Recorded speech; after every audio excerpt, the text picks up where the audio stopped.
And thank you very much for being here on a Saturday morning at 9 a.m. after three long and stimulating day. Thank you so much. I'm very pleased and honored to be moderating this panel on a very interesting topic that highlights the very critical situation of human rights protection system at the regional level. In yesterday's very moving panel on ASIL members' visit in Lviv, Fianula talks about the importance of places in the imagination of international lawyers. And I could not agree more. For international human rights lawyers interested in the functioning of regional human rights system, these places are Arusha in Tanzania, San Jose in Costa Rica, Strasbourg in France, where the three regional human rights courts operate. And today, together with the Commission, the Inter-American in DC, the African Commission in Banjul in Gambia, they are without any doubt under pressure. When European states regularly threaten to denounce the European Convention on Human Rights, or when national judges are increasingly reluctant to implement the rulings of the European Court of Human Rights, it is a problem.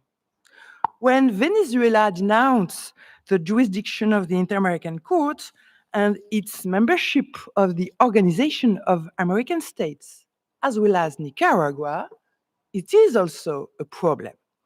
And when Benin, Cote d'Ivoire, Tanzania, and Rwanda denounce the jurisdiction of the African Court on Human and People's Rights, when the ruling of the African Court are not at all implemented, it is also a critical problem.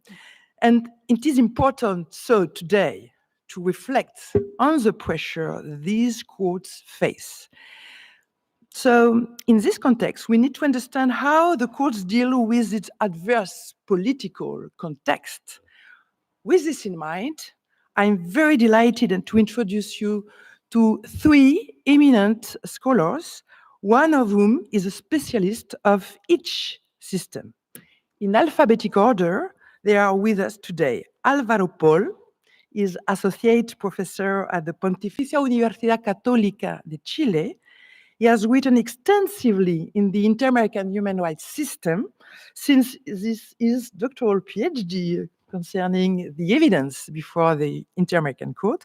Alvaro has also intervened before the Inter-American human rights system in various capacities as lawyer, expert, amicus curiae.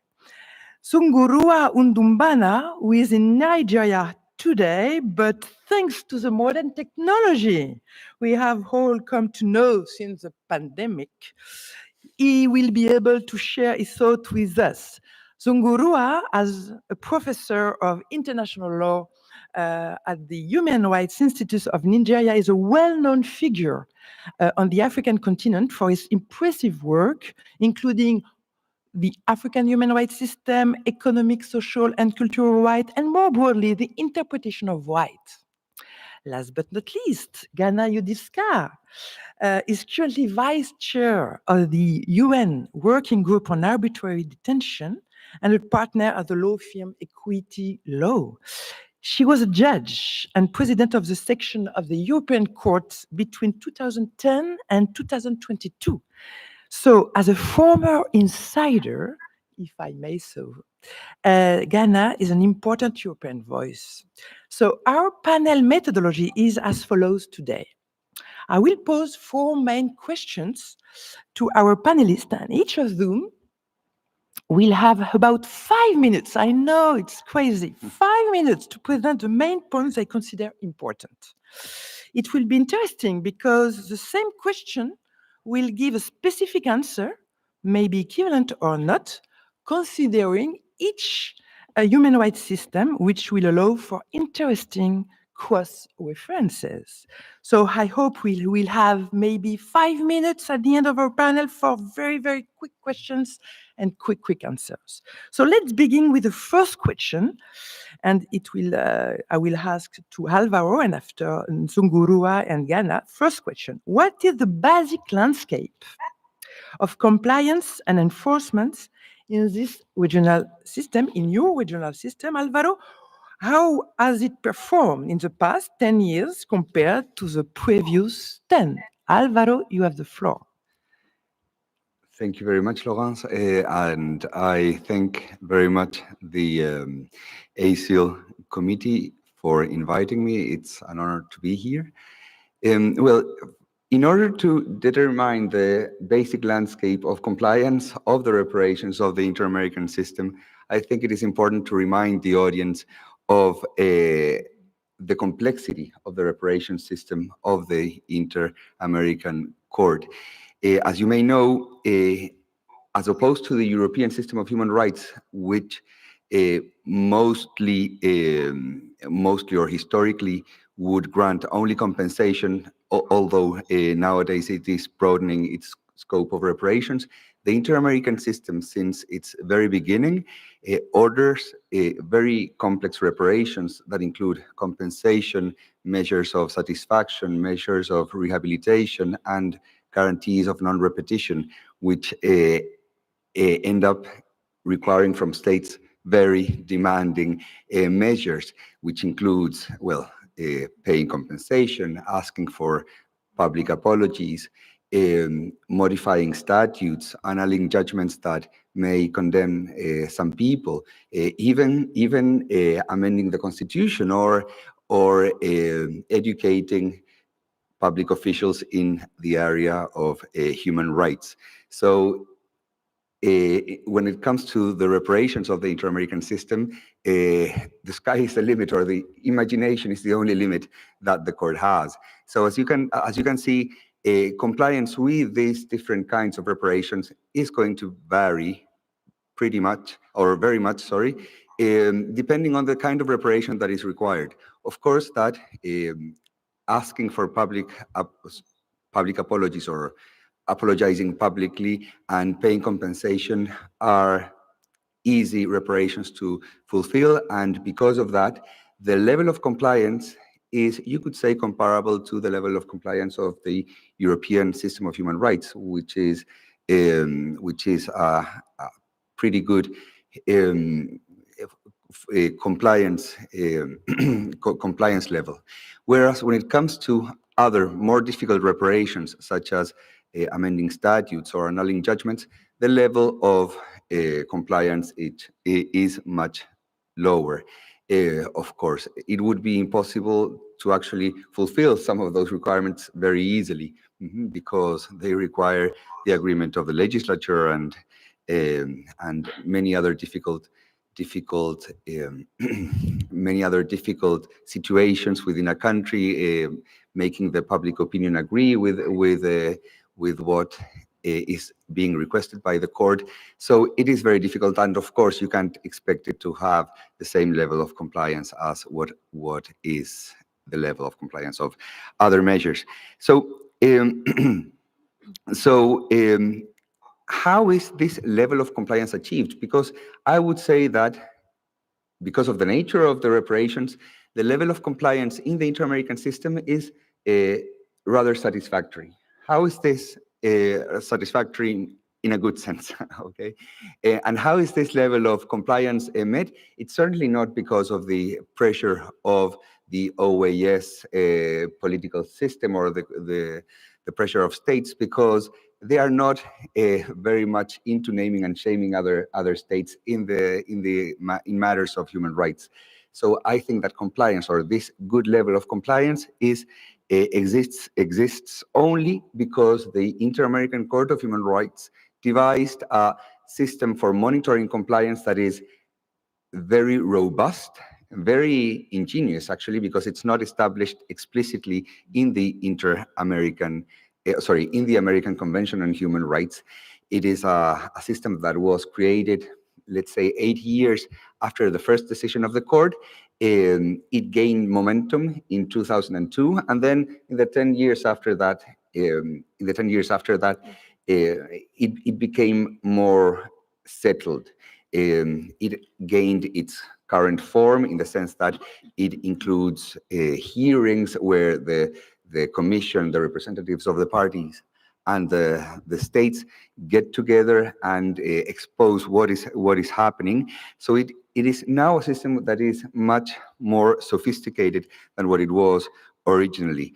The problem of this is that it requires the investment of many resources of the Inter-American Court, because the number of cases that are under the system for monitoring compliance increases each year in, let's say, 10 cases or more. So this requires a significant investment of time and resources of the Inter-American Court. I would have wanted to say a few more things, but I'm over time, sorry. Thank you for respecting the time. Thank you so much. Now, Zungurua, it will be fantastic to hear you on the same question. Thank you very much, Lawrence. I hope the audience is hearing me. Yes, we hear you correctly. Is the audience? Okay, thank you very much. The African human rights system, it's a bit complex, unlike the other regional systems. There are basically three regional human rights mechanisms. We have the African Commission on Human and People's Rights, and then there is the African Court on Human and People's Rights, and then we have the African Committee of Experts on the Rights and Welfare of the Child. And each of these mechanisms were set up by different treaties, and the ratification status of each of those treaties are different, even though they are all meant for African states. So all African states have ratified the African Charter on Human and People's Rights, which creates the African Commission on Human and People's Rights. Only 34 African states have ratified the protocol that establishes the African Court on Human and People's Rights, out of which only 12 have met the Article 34.6 declaration, which allows for individuals and NGOs to approach the court. And out of those 12, 4 have withdrawn, as the moderators indicated earlier on. And then you have the African Committee on the Rights of Experts on the Rights and Welfare of the Child.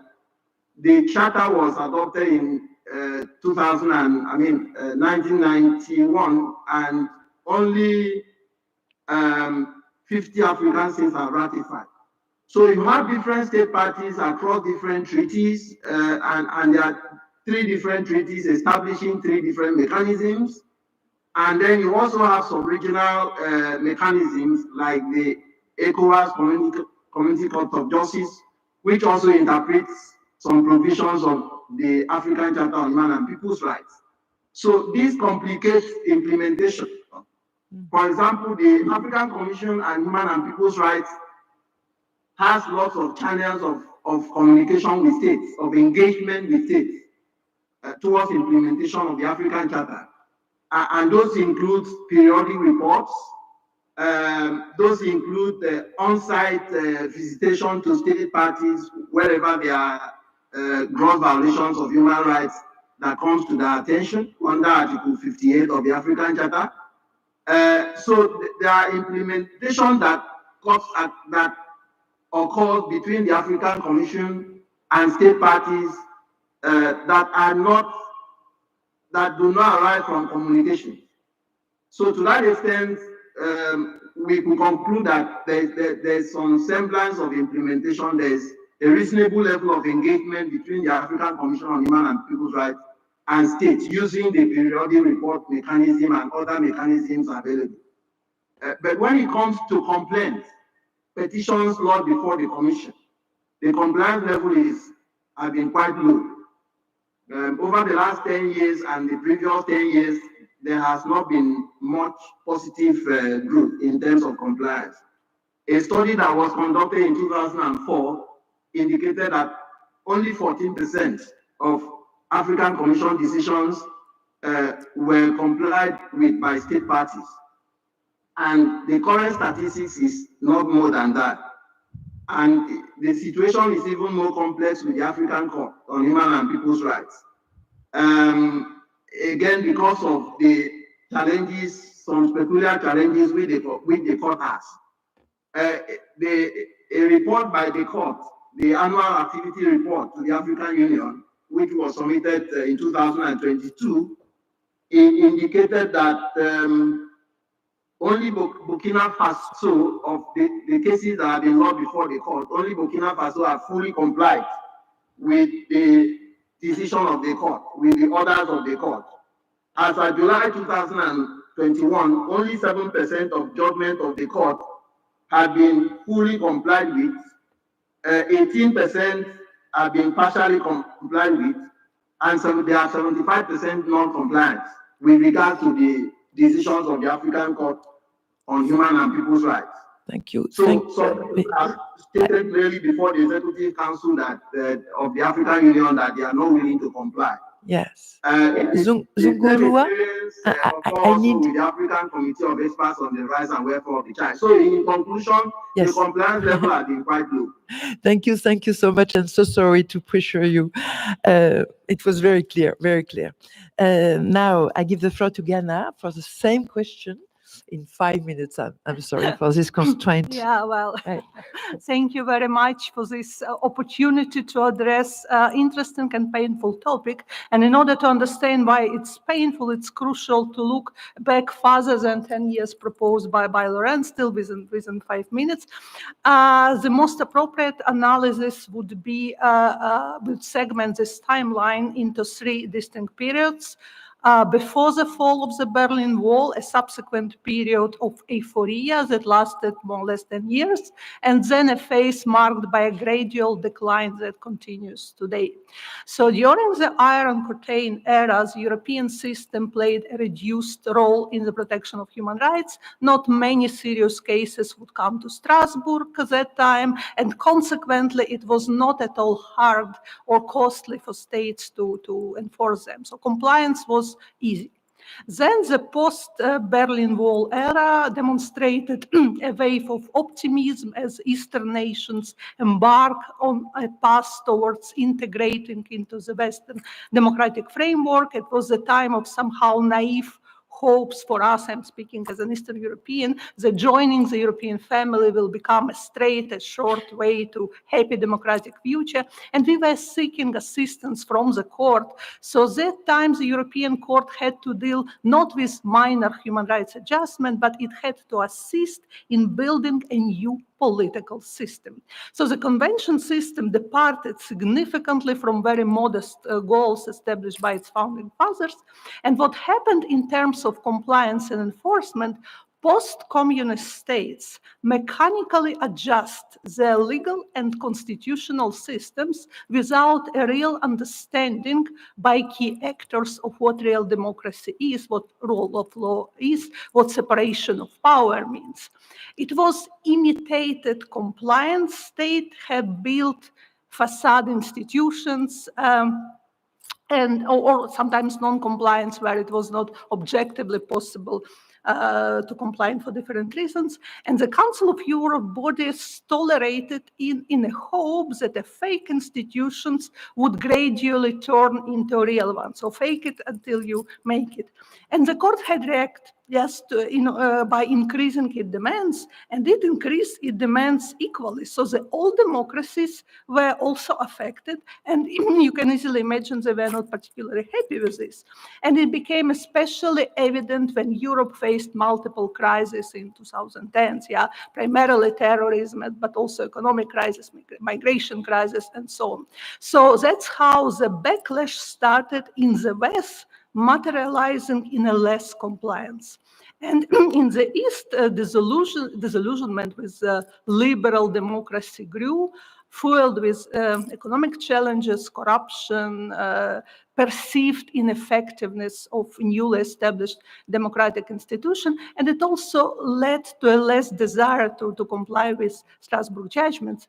And the instrumentalization of those disillusions allowed authoritarian leaders to come to power, and the issue of compliance became less evident. And here, at this point, it's crucial to highlight numerous studies, well, the most famous by Harvard professor Beth Simpson, Mobilizing for Human Rights. There are many others. So it is suggested that governments are more inclined to ratify human rights treaties and to comply with them when they can comply at a reasonable cost and when political benefits of compliance are more significant than cost. And this was the case for the Western Europe after the World War II, so they demonstrated their commitments to human rights. It was the case for Eastern countries after the fall of the Berlin Wall, when people in East desperately wanted to join the European family, but this is unfortunately no longer the straightforward case. The centrifugal forces inside the European continent make the political benefits of compliance no longer attractive. And especially it became after it became clear that being a part of the regional human rights mechanism does not protect you from aggression and military conflicts. Thank you. Thank you so much, Ghana. It's very, very interesting, these cross references, because we know that, and we have seen with your three interventions that complexity was the common word.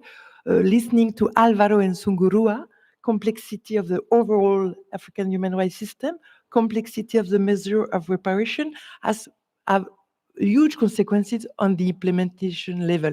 As for you, Ghana, you have tackled the subject with a temporal approach, very interesting, showing also the new challenges, impressive new challenges in Europe.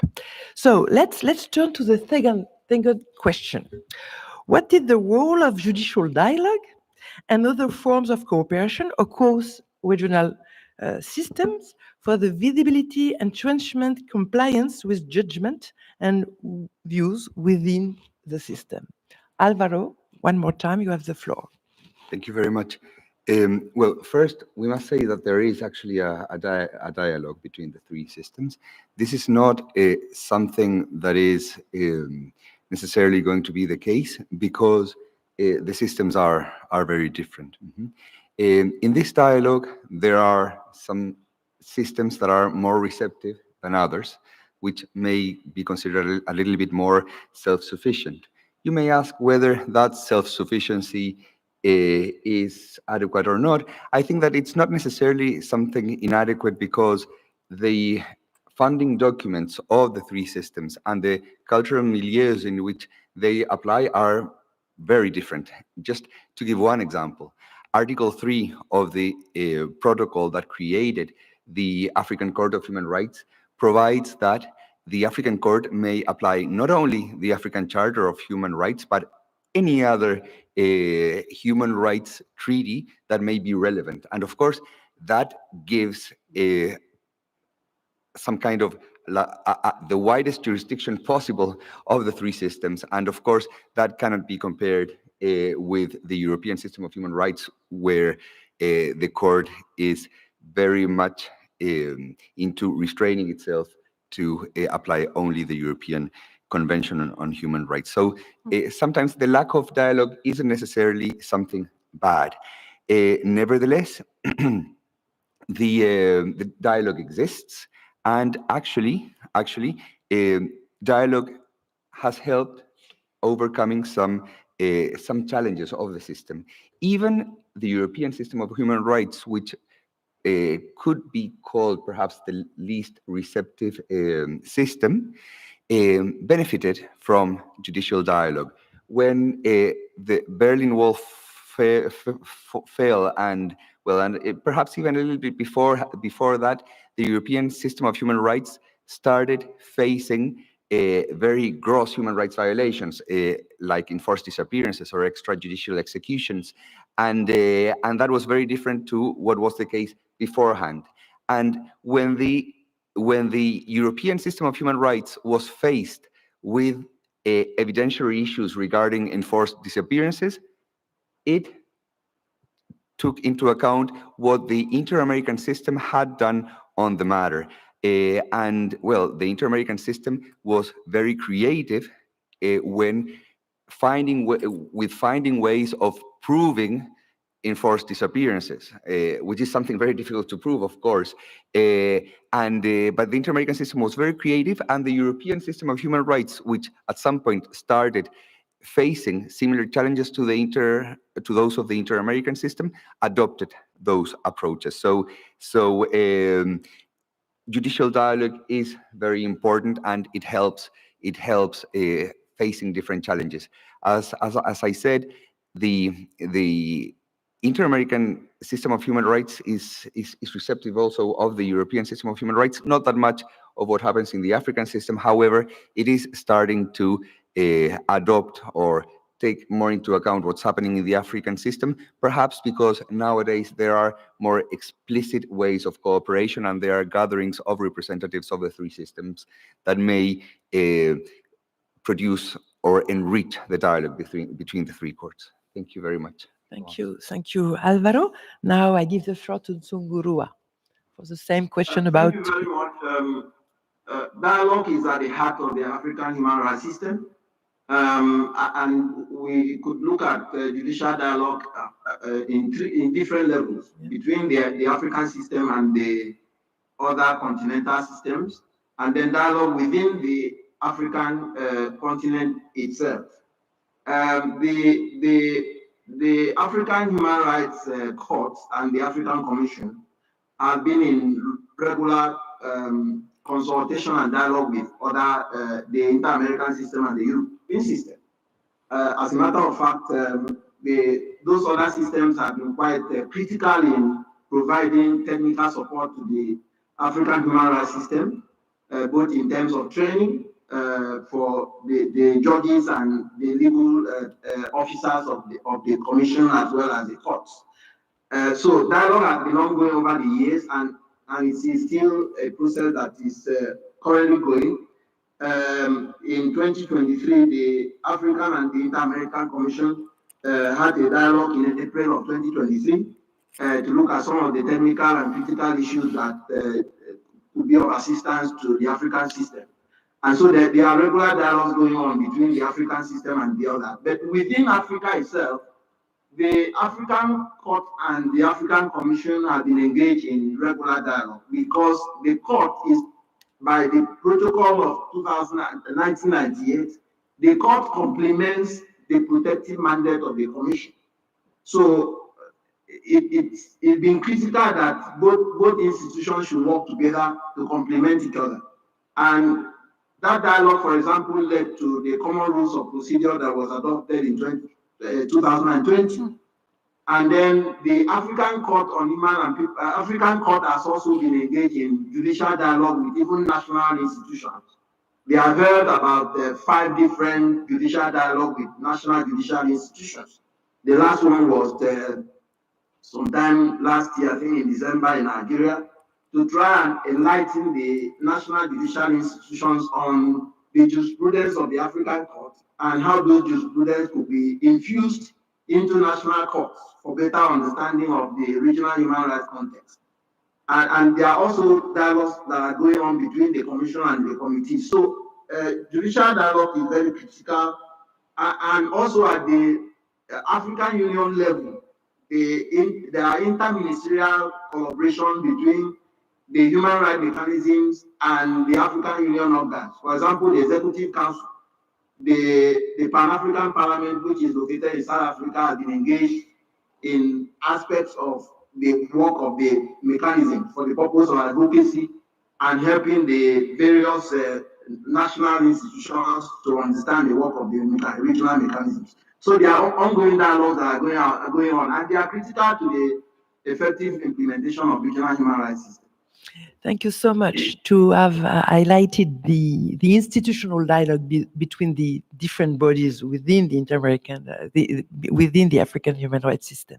Now, Ghana, please. Yes, as Alvaro just rightly suggested, here again I would divide between two periods. So pre-Berlin Wall period demonstrated a respectful dialogue between equal partners. The dialogue of the European Court with the Eastern counterparts more reminded, and rightly so, a relationship between a professor and student, where the court has played a crucial role in clarifying relevant principles, the application, in raising standards of national protection of human rights and making national law compatible with the convention. And the court's role as a tutor was inevitable in Central and Eastern Europe because at that time we didn't have domestic interlocutors with established democratic traditions.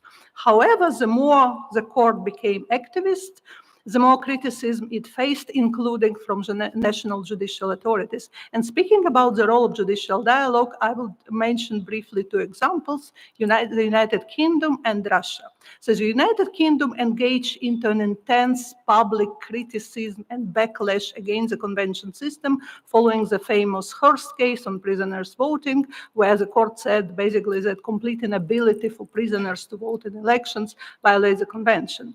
Despite this ruling, the United Kingdom refused to amend its legislation. And then the Strasbourg court provided a bit more nuanced explanation in Scopola case, and the court clarified that the contracting states may decide either to leave this choice to the court to determine the proportionality of this measure restricting prisoners' rights, or to incorporate it into legislation. And it was only following this clarification the UK Supreme Court in a further case, unanimously dismissed the Attorney General's argument that the Strasbourg Court's decision should be omitted. And another example, the very famous Winter case, Right to Hope case, where the court concluded that irreducible life sentence is incompatible with the convention.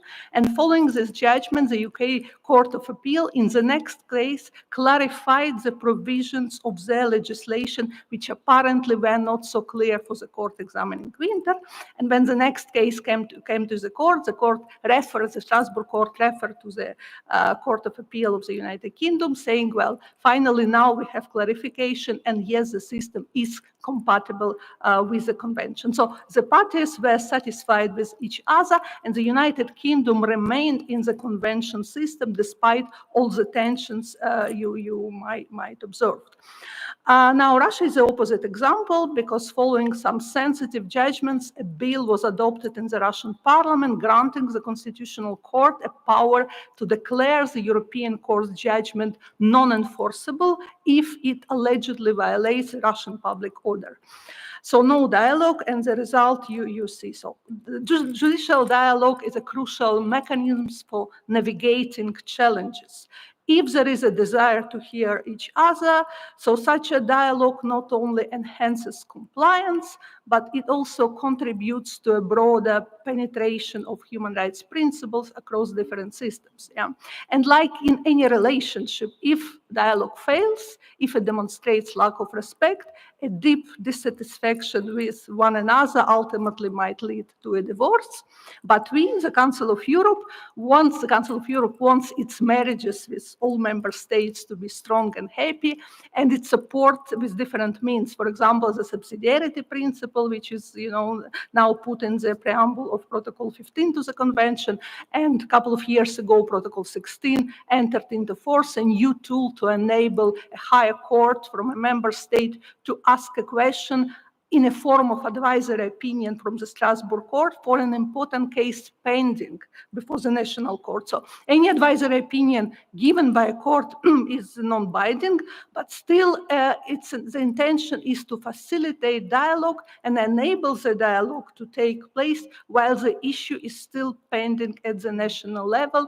And this is a dialogue we all respect, which is very helpful. Thank you. Thank you so much, Ghana. It's very interesting because we know and we discovered listening to our panelists that dialogue is a polysemic notion.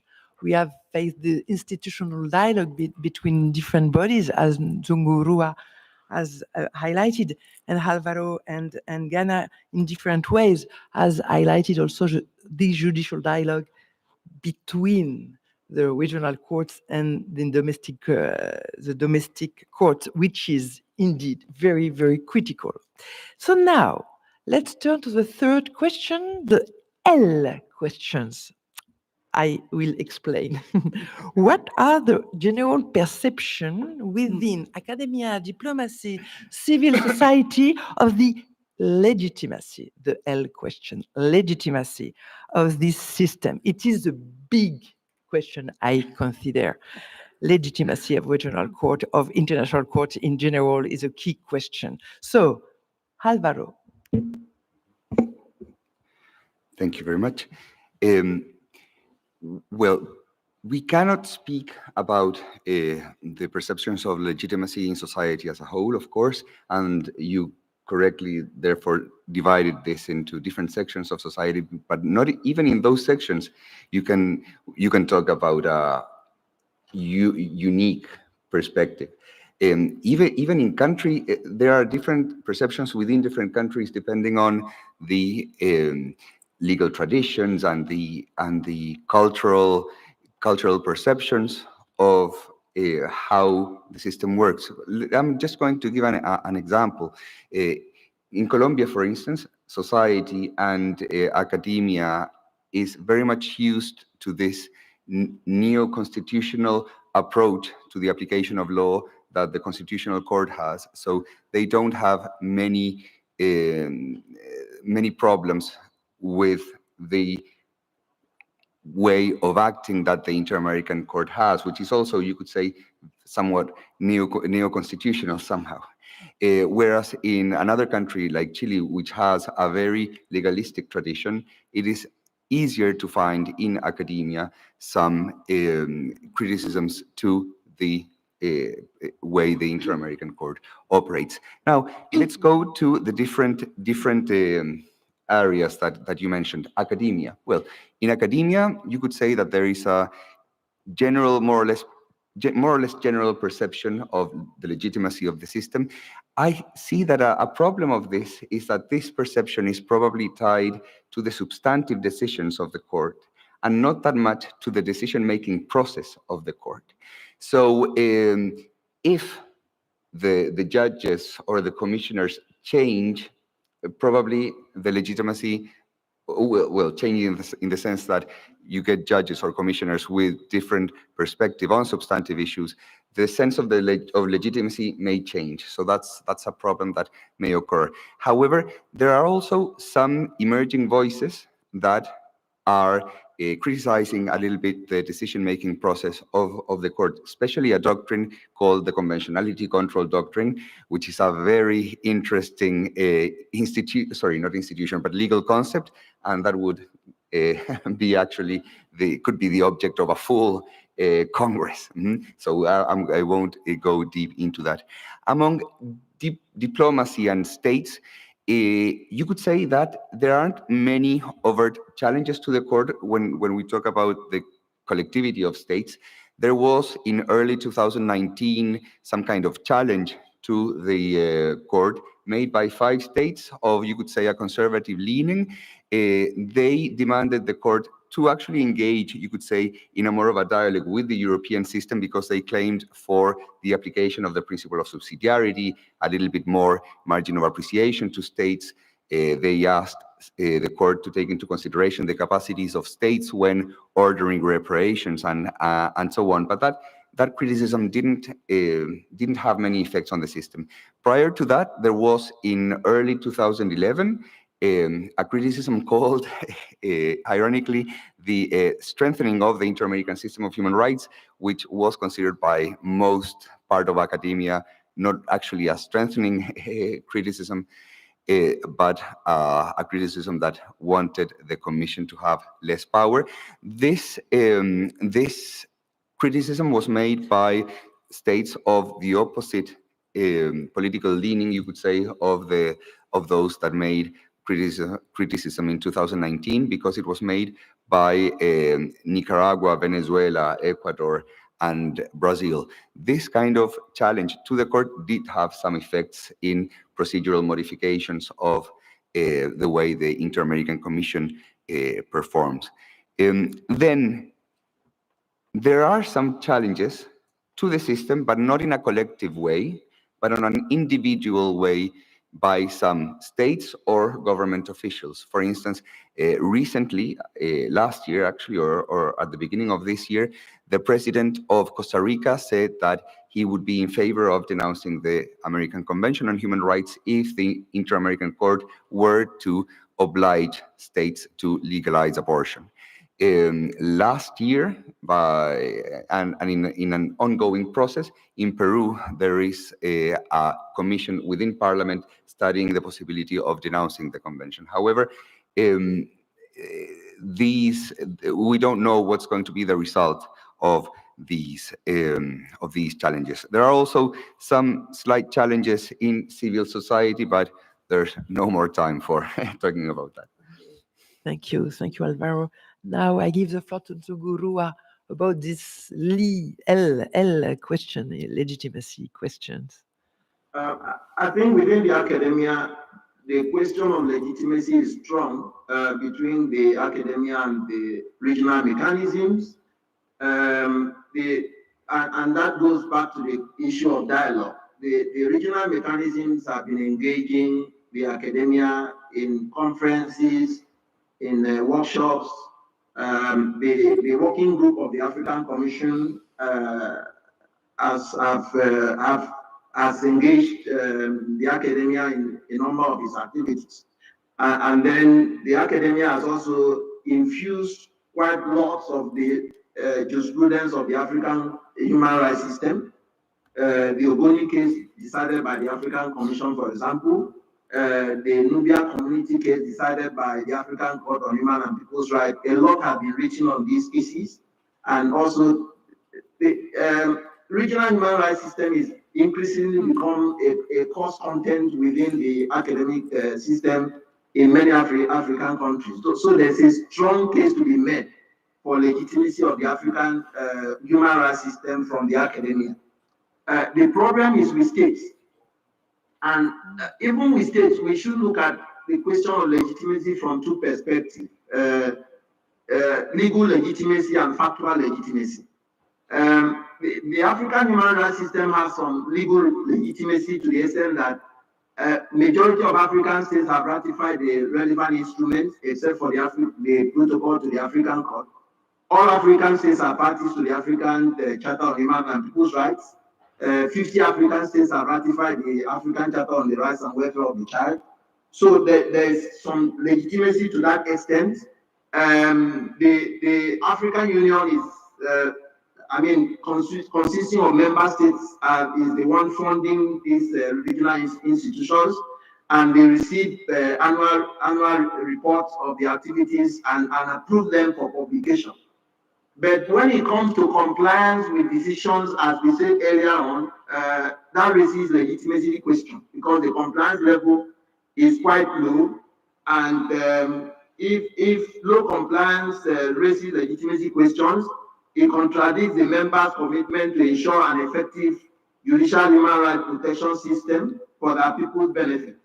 It also undermines the credibility in the effectiveness and added value of the regional mechanisms.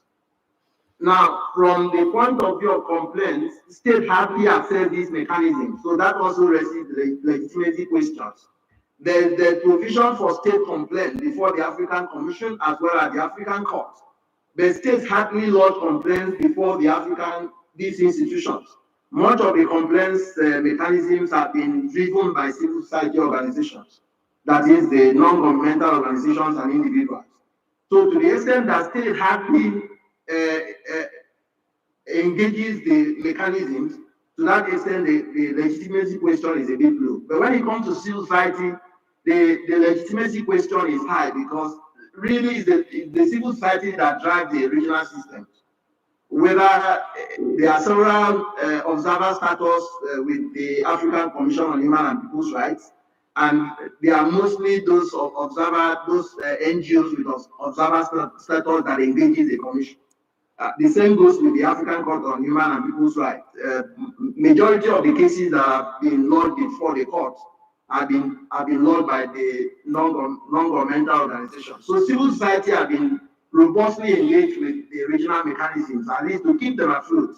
But low compliance by state actors actually raises legitimacy questions. Thank you so much, Jugurua. And now the same L questions to Ghana, legitimacy question. Well, what is the perception of legitimacy of the rule of law and human rights regional system that was unable to prevent and to stop the aggression? I'm afraid it's a bit rhetorical issue. So of course it's not for diplomacy. They look into the point with different lens, but speaking about civil society and academia. I was speaking here at the ASIL annual meeting 2 years ago, just after the full-scale invasion. And that time I quoted Eric Posner, who quite sarcastically written that the European Court of Human Rights has presided over return of authoritarianism to Russia. And this is unfortunately very much true. For a very long period of time, the Council of Europe allowed this monster to grow, undermining legitimacy of the system in the eyes of civil society and academia, allowed for a good reason, in a hope that changes might take place. But just to give you one, the most obvious maybe example, Chechnya. In 1996, when the Council of Europe was considering Russia's request for membership, the Parliamentary Assembly expressed its view on that time ongoing First Chechen War. They said that, well, we know Chechen conflict cannot be resolved by use of force, but we expect that Russia now joining the democratic family will proceed with the peace in the region with political solution based on the European democratic values. Yeah? So the Parliamentary Assembly was profoundly wrong. No political solution, especially based on European democratic values, took place. The rebels in Chechnya at that time were either co-opted or killed.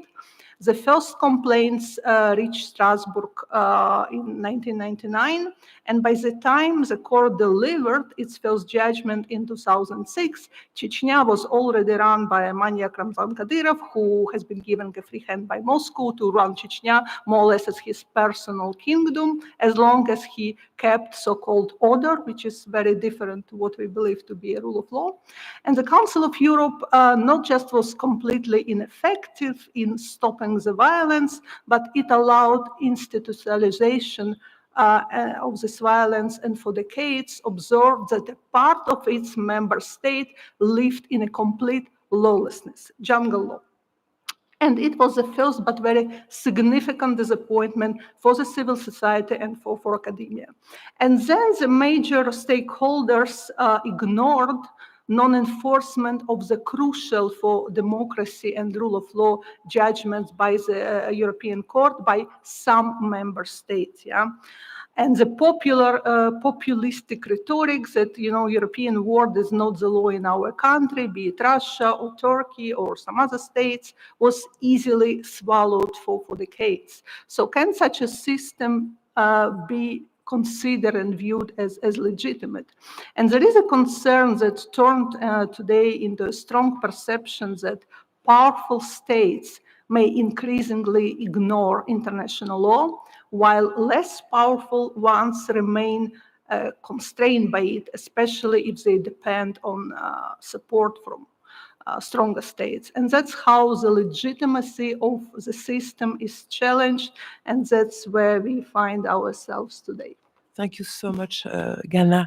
It is in a nutshell, after these three interventions, and it is not a novelty for international lawyer, we discover that, and I quote Dzungurua, the problem with legitimacy are the states. And the last intervention shows it very well. So I have an important decision to make. We have only right now 10 minutes.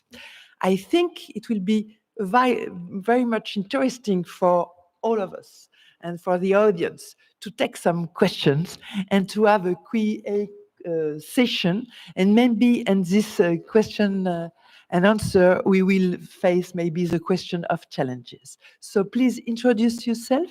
Thank you so much, and don't hesitate. Thank you for Tina Cerna. I spent 3 decades with the Inter-American Commission on Human Rights. And I find the most disturbing event or disturbing development has been the departure of states from these systems.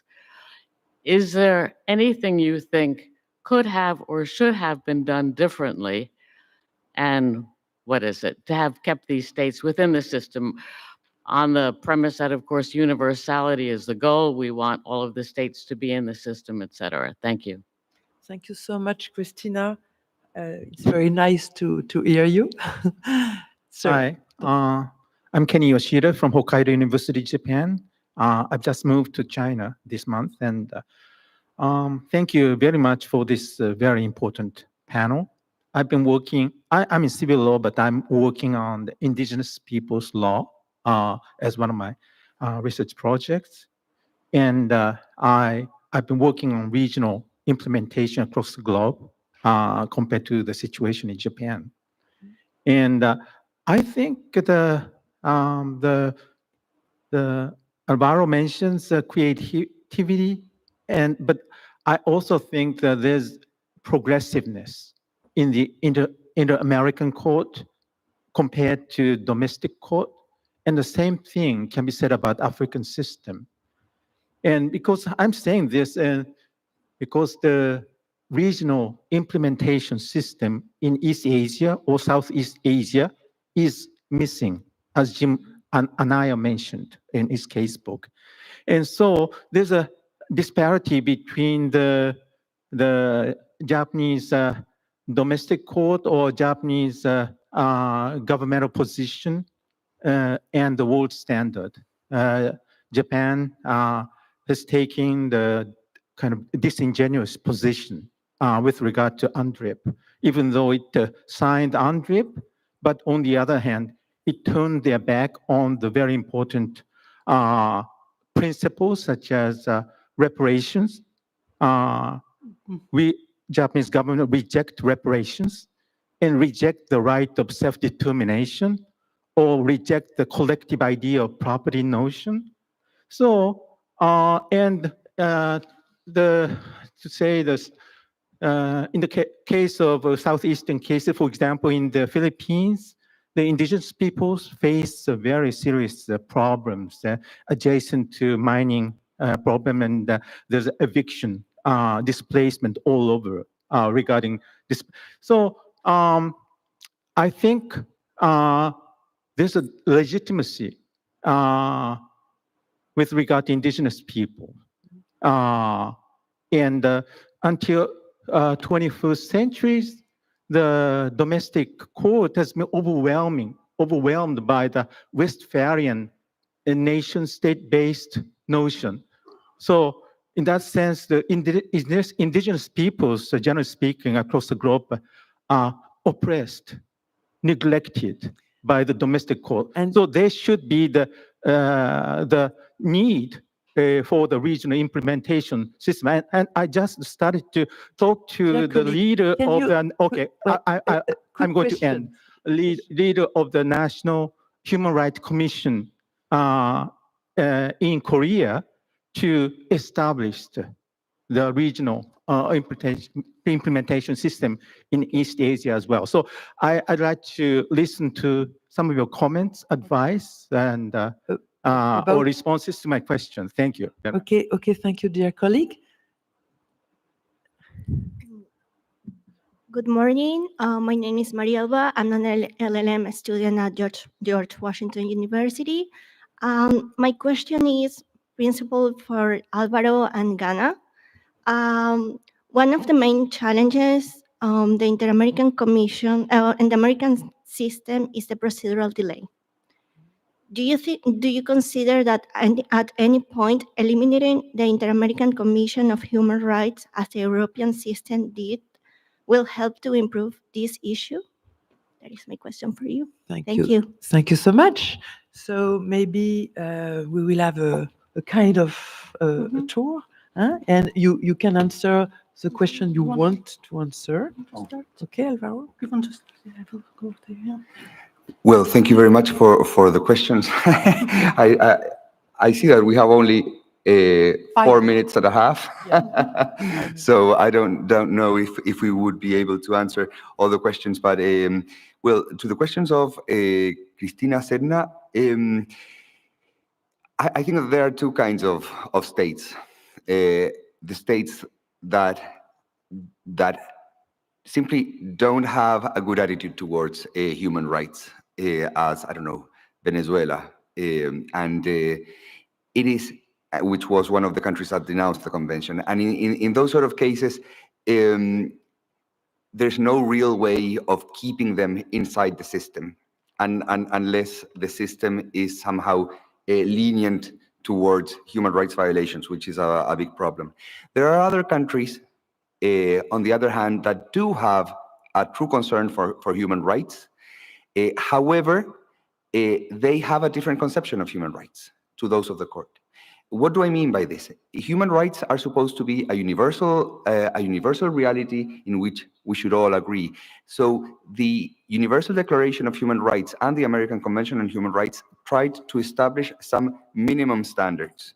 And that's why all states agreed to those minimum standards. But there are some rights that may have actually opposite interpretations.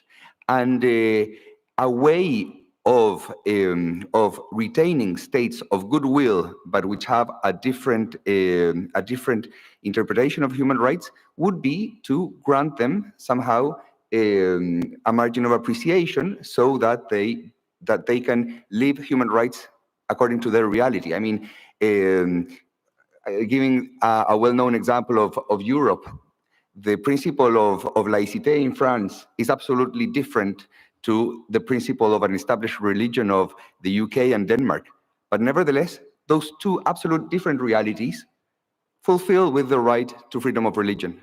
In the Inter-American system, the Inter-American Court seems to try to establish only one way of fulfilling some rights. And that is something that could be deterring some states that have a goodwill towards human rights, but which have a different understanding of the concept or the way in which human rights could be implemented. I would love to say something else, something about the question of the delay of the Inter-American system. But I don't think I have the time, unfortunately. But if you wish, we can talk about that after the presentation. Thank you so much. Yes, during the coffee break, we will have plenty of time. It will be nice. Zungurua, maybe you can present what our Japanese colleague have highlighted about indigenous people, and the Ojek case in the African court is very well known. But let's you can choose every angle you want in order to tackle one of the questions. Yeah, the Ogier case is an important issue, but implementation is also a problem because of historical. Implementing some of these decisions more fit into historical challenges in different sociological challenges in different countries. Yes. But it's not an issue that we could go into at the moment because of time. Yes. I merely wanted to highlight on the procedural problems in the Inter-American system, which is similar to the African system. True. And part of that problem is because of the treaties. The African system, for example, contains elements that causes delay, like the admissibility procedure, which sometimes question of admissibility take 2-3 years to resolve. And I think it might be better to adopt the example of the ECOWAS Community Court of Justice, which does not make provision for admissibility, so that human rights questions can go into merit cases straight without the delays of admissibility. But I think more crucially, it's important to address the problem of withdrawals of declaration by states in the African system as it affects the African Court on Human and People's Rights.